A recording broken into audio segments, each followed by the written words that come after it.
Ôi, thế kia nào, sợ gió bay yếu đâu.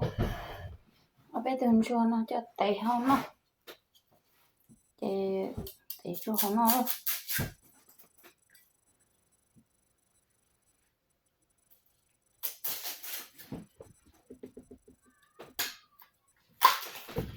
Ôi, nó bóng nhỉ.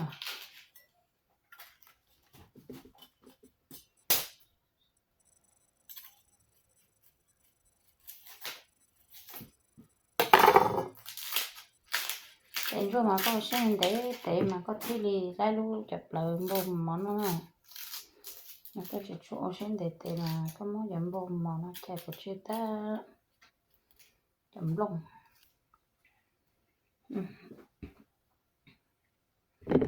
Để lại ít thừa lỡ lỗ.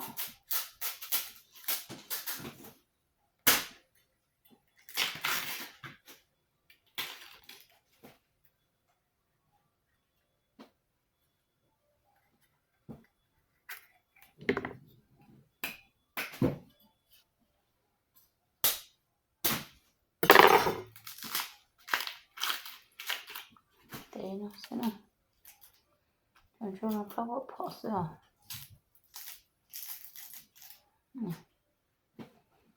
Thế này thôi nó coi nó cho chia để của yếu mó nè phù hậu chiều tay nè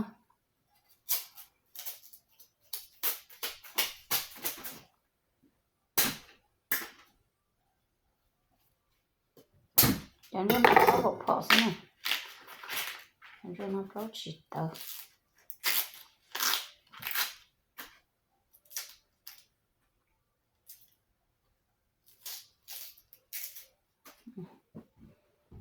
thế đấy không có cơ theo nhưng ý nhau sẽ lăn ra lại kì để lấy từng chua nhưng mà có từng chua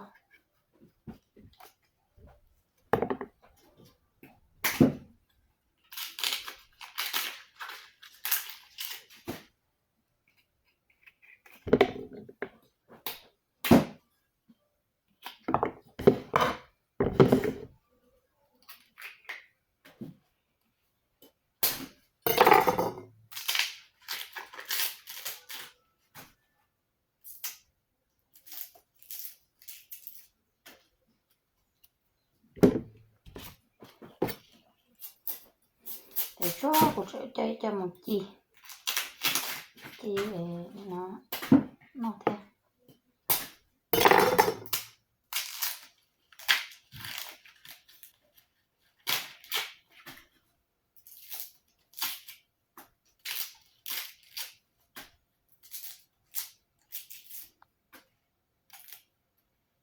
thế đấy nó cũng sắp rồi liều